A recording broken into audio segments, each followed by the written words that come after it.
तेजस्वी यादव 17 महीने उप मुख्यमंत्री थे तो 5 लाख नौकरियां उन्होंने दी। जब मुख्यमंत्री होंगे 5 साल के लिए होंगे तो कोई रोक नहीं सकता, कोई ताकत उन्हें नहीं रोक सकती। केंद्र सरकार आ जाए रास्ते में तब भी नहीं रोक सकता।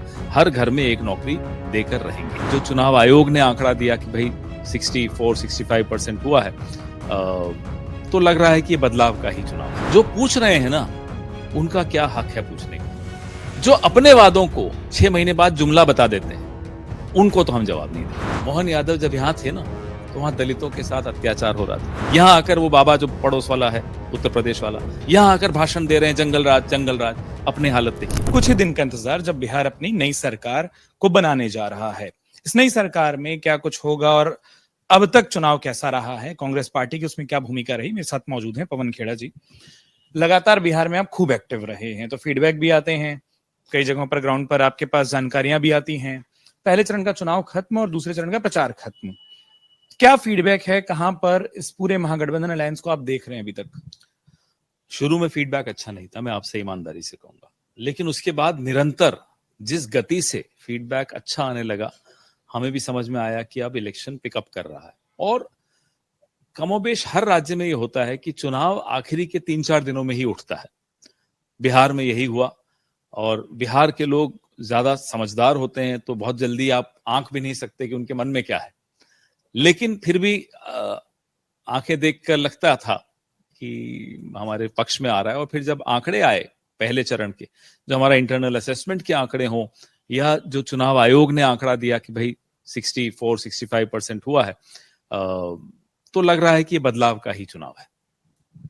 25 जिलों में करीब 6000 किलोमीटर ज्यादा मैं भी घूमा। जो आपने कहा ना कि बिहार को घूम घूम कर समझ आता है, चुनाव की घोषणा से पहले से मैं बिहार में मौजूद हूँ। बड़ा अच्छा ये भी लगता है कि जब पवन खेड़ा ये बोलते हैं कि चुनाव आयोग ने जो आंकड़े दिए उसके हिसाब से अच्छा लग रहा है। अमूमन सारी प्रेस कॉन्फ्रेंस देखकर एक दुश्वारियां से दिखाई देती थी, तो अब वो आंकड़े समय पर आए हैं। जो एक बड़ी शिकायत ये रहती थी कि आंकड़े देर आते हैं। बात ये नहीं है कि समय पर आए, बात यह है कि अभी भी फाइनल आंकड़ा नहीं दिया। महिला पुरुष कितनी महिलाओं ने वोट दिया, जब टेक्नोलॉजी इतनी एडवांस्ड नहीं थी तब आ जाता था शाम को। अब टेक्नोलॉजी बहुत आगे बढ़ गई, चुनाव आयोग पीछे चला गया।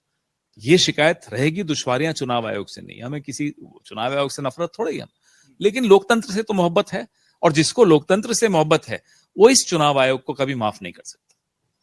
एक चीज और जो ये पूछी जा रही है, अब दूसरे चरण का चुनाव है पवन जी, उन इलाकों में जिसको कि हम सीमांचल कहते हैं, वहां पर मैं सीमांचल जैसे गया, या इतिहास पिछले 5 साल पहले हम चले जाएं, एक तीसरे प्लेयर या वहां पर समीकरण एकदम से बदलते हैं। AIMIM आती है, वहां पर सबसे ज्यादा वो जो आप लोगों की प्रेस कॉन्फ्रेंस हुई ना, उसके बाद उसकी तस्वीर सबसे ज्यादा वहां दिखाई जा रही है कि वहां मुसलमान उप मुख्यमंत्री क्यों नहीं बोला गया। वो सवाल वहां ज्यादा परेशान करेगा क्या दूसरे चरण में? परेशान नहीं करेगा। वो सवाल वाजिब है, और उस सवाल का जवाब सबको मालूम है कि हर वर्ग और हर समुदाय की जब हम बात करते हैं तो वो हम करके दिखाएंगे, ये सबको मालूम है। आपसे ज्यादा डेटा कोई नहीं रखता। आपके बड़े नेता और नेता प्रतिपक्ष राहुल गांधी के वो यूट्यूब चैनल के वीडियो मुझे याद है कि जब वो पूरे आंकड़े निकाले जाते हैं तो आपकी टीम है जो पूरे आंकड़े इकट्ठा करती है, वो आपसे बात करते हैं। उन तमाम आंकड़ों के बीच में जैसे आपने कहा कि वो चीजें प्रभावित नहीं करती, लेकिन जब हर वर्ग की बात करते हैं, इतने उप मुख्यमंत्री तो हो नहीं सकते। मैंने मुकेश सैनी जी का इंटरव्यू किया, वो भी कहे कि बात सच है कि हर जाति का नहीं हो सकता। तो रिप्रेजेंटेशन किस किस को कितना मिलेगा, ये एक सवाल उठ जाता है। फिर सत्ता में हिस्सेदारी और भागीदारी, ये कांग्रेस पार्टी कृत संकल्प है कि हर वर्ग को मिलनी चाहिए। अब वो किस पद पे मिलेगी, कौन से पोर्टफोलियो पे मिलेगी, वो सब चर्चा होकर तभी होगा, लेकिन सबके साथ न्याय हो, ये हमारी जिम्मेदारी है और वो हम करके देंगे। आपके विपक्ष में जो हैं और जो बिहार की सत्ता में इस वक्त मौजूद हैं, उनको आपकी बड़ी चिंता है। एक सवाल खूब पूछा जा रहा है हर जगह कि कांग्रेस ने सबसे पहले बिहार में, अगर महागठबंधन में कहें, तो चुनाव प्रचार शुरू किया। SIR के मुद्दे पर राहुल गांधी की यात्रा, सबसे ज्यादा विधानसभा पहुंचने, सबसे पहले पहुंचने वाली पार्टी आप। उस अनुपात में सीटें जब नहीं मिलती, आप तो हालांकि एक भी फ्रेंडली फाइट में नहीं है, महागठबंधन की बाकी पार्टियां हैं, तो क्या वो दिक्कत परेशानी का कारण कभी कभी बनती हैं? नहीं, मुझे नहीं लगता ऐसा होता। देखिए, बिहार क्रांति की जननी है, तो बिहार की सड़कों पर अगर कांग्रेस पार्टी और तेजस्वी जी मिलकर, राहुल जी और तेजस्वी जी मिलकर निकले वोटर अधिकार यात्रा लेकर, तो वो संदेश पूरे देश को देना चाह रहे थे। अब चंपारण सत्याग्रह याद कीजिए, चंपारण सत्याग्रह शुरू चंपारण से हुआ, लेकिन उसका संदेश और उसकी प्रेरणा पूरे देश में पहुंची। यही वोटर अधिकार यात्रा का भी प्रभाव यही देखने को मिलेगा। एक चीज और जो लगातार एक चीज दिखाई दे रही है वो ये है कि वादों पर काउंटर क्वेश्चन है। हर घर में सरकारी नौकरी, जितना ज्यादा इसका बज है, चर्चा है, मैं ये नहीं कहूंगा कि नहीं है, जो जमीन पर हमने देखा, उतना ही काउंटर क्वेश्चन है कि क्या मैथमेटिकली ये पॉसिबल है, और गणित आपसे समझने से बेहतर कोई है नहीं। आप पूछेंगे, वाजिब होगा, जवाब देंगे। जो पूछ रहे हैं ना, उनका क्या हक है पूछने का? जो अपने वादों को 6 महीने बाद जुमला बता देते हैं, उनको तो हम जवाब नहीं देंगे। जवाब मीडिया को जरूर देंगे, जवाब बिहार के वोटर को जरूर देंगे, क्योंकि we owe it to them. उन पर तो हमारा है, नैतिक रूप से आप लोग पूछ सकते हैं। और ब्लूप्रिंट है। तेजस्वी यादव 17 महीने उप मुख्यमंत्री थे, तो 5 लाख नौकरियां उन्होंने दी। जब मुख्यमंत्री होंगे, 5 साल के लिए होंगे, तो कोई रोक नहीं सकता, कोई ताकत उन्हें नहीं रोक सकती। केंद्र सरकार आ जाए रास्ते में तब भी नहीं रोक सकता। हर घर में एक नौकरी देकर रहेंगे। आज सुबह सुबह एक social media post Tejashwi Yadav ji ने किया है। उन्होंने कहा कि मुख्यमंत्री बिहार के बंगले से मुख्यमंत्री जी की जानकारी के बिना कुछ फोन लग रहे हैं और अधिकारियों को कहा जा रहा है दूसरे चरण की वोटिंग से पहले। आपके पास भी क्या इस तरीके की कोई जानकारी है? पूरा मामला क्या है? और दूसरा, मुख्यमंत्री की जानकारी नहीं, ये अलग से मेंशन किया गया है। जिस तरह से नीतीश कुमार जी को मैं कहूंगा बीजेपी ने बेइज्जत किया हुआ है, पिछले कई महीनों से लगातार बेइज्जत कर रहे हैं, उनको लिटरली कैद में रखा हुआ है। आपने देखा इसी होटल में मैनिफेस्टो लॉन्च हुआ, बोलने नहीं दिया उनको, तुरंत उनको रफा दफा करवाया, भगा दिया वहां से लिटरली, बिना एक शब्द बोले। प्रदेश का मुख्यमंत्री है, जिसके लिए आप दावा करते हो कि इनके चेहरे पर चुनाव लड़ेंगे, सिर्फ चेहरे पर रुक जाते हैं, फिर ये नहीं कहते कि फिर मुख्यमंत्री बनाएंगे, तो उसके मुंह से एक शब्द नहीं निकलने देंगे आप। तो मुख्यमंत्री की जानकारी के बिना अमित शाह बहुत कुछ कराने की कोशिश कर रहे हैं। पूरे देश के जितने भी भाजपा के मुख्यमंत्री हैं, वो सब रिमोट कंट्रोल दिल्ली से चलता है। दिल्ली में भी सिर्फ एक व्यक्ति से चलता है, अमित शाह है वो।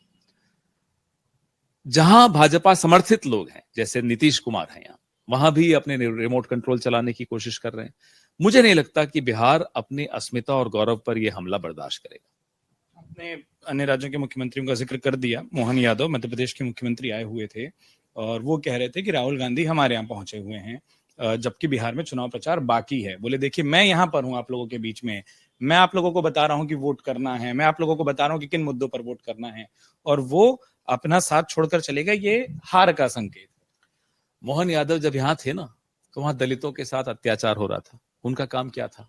अपने राज्य में दलितों की रक्षा करना, अपने राज्य में छात्रों की, नौजवानों की रक्षा करना, लेकिन यहां प्रचार कर रहे थे। ये बीजेपी के हर मुख्यमंत्री की हालत है। यहां आकर वो बाबा जो पड़ोस वाला है, उत्तर प्रदेश वाला, यहां आकर भाषण दे रहे हैं, जंगल राज जंगल राज। अपने हालत देखिए, उत्तर प्रदेश में हालत देखिए।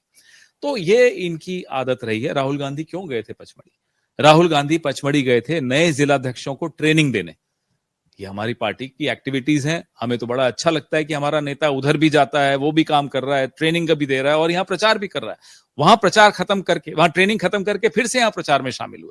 ये राहुल गांधी की क्षमता है। एक आखिरी सवाल पूछ रहा हूँ। बिहार में बहुत ईमानदारी से जब नेताओं से बात करी तो एक बात निकलकर सामने आती है, और बिल्कुल उतनी ही सीधी तरीके से सवाल पूछता हूँ कि पिछली बार अगर कांग्रेस का प्रदर्शन, वो स्ट्राइक रेट, विनेबिलिटी बेहतर हो जाती, तो शायद आप पिछली बार ही महागठबंधन सत्ता में आता। कहाँ कमी रह गई? और इस बार भी वो जो संशय दिखता है कई बार कि क्या वैसा कुछ ना हो जाए, ये एक डर ऑफ कैमरा कई बार वो कई नेता महागठबंधन के दिखाते हैं। ऐसा नहीं है कि पिछली बार किसी एक पार्टी की वजह से हुआ हो। महागठबंधन इलेक्शन लड़ा, मिलकर लड़ा। सीमांचल में कुछ हुआ जो आपने सबने देखा, लेकिन इस बार हम कम सीटों पर लड़ रहे हैं, लेकिन मजबूती से लड़ रहे हैं। हमारा स्ट्राइक रेट पिछली बार से बहुत बेहतर होगा। ना केवल हमारा, आरजेडी का भी स्ट्राइक रेट बेहतर होगा, वीआईपी का भी बहुत अच्छा वोट मिला, और हमारे आईपी गुप्ता जी को भी अच्छा मिला, लेफ्ट को भी अच्छा वोट मिल रहा है। तो हमारे तमाम साथी इस बार स्ट्राइक रेट अपनी इंप्रूव कर रहे हैं। सप्लीमेंट्री क्वेश्चन कर लेता हूँ। पार्लियामेंट्री प्रोसेस में वो अलाउ होता है। जब आपने कहा कि कम सीटों पर हम लड़ रहे हैं, क्या वो एक मलाल है कि नहीं थोड़ा बेहतर हो जाता? क्योंकि कांग्रेस अकेली पार्टी है महागठबंधन में जो फ्रेंडली फाइट्स में नहीं है, बाकी पार्टियों ने वो समझौते नहीं कि वो फ्रेंडली फाइट पर उतर गए। कोई मलाल नहीं है, समझौता करना पड़ता है। और जो सबसे बड़ी पार्टी है इस देश की, मुझे लगता है हमारा समझौतों का इतिहास रहा है देश के हित में, लोकतंत्र के हित में। तो हमें इसमें कोई आपत्ति नहीं होती। परिवार का मुखिया कोई भी हो, उसको सबसे ज्यादा त्याग करना पड़ता है। बहुत शुक्रिया। पवन खेड़ा जी हमारे साथ मौजूद थे। लगातार कांग्रेस किस तरीके से बिहार में चुनाव लड़ रही है और महागठबंधन किस स्थिति पर है, चंद पलों में जब बिहार अपने अगले 5 साल की सरकार को चुन रहा होगा, उससे पहले क्या रिपोर्ट देखते हैं। सारे मुद्दों पर खुलकर बात की अमर उजाला के लिए अपने सहयोगी कमल रावत के साथ उत्कर्ष त्रिवेदी, पटना से। अगर आप ये वीडियो YouTube पर देख रहे हैं तो हमारे चैनल को सब्सक्राइब कर बेल आइकन दबाएं और Facebook पर देख रहे हैं तो हमारे पेज को लाइक करें।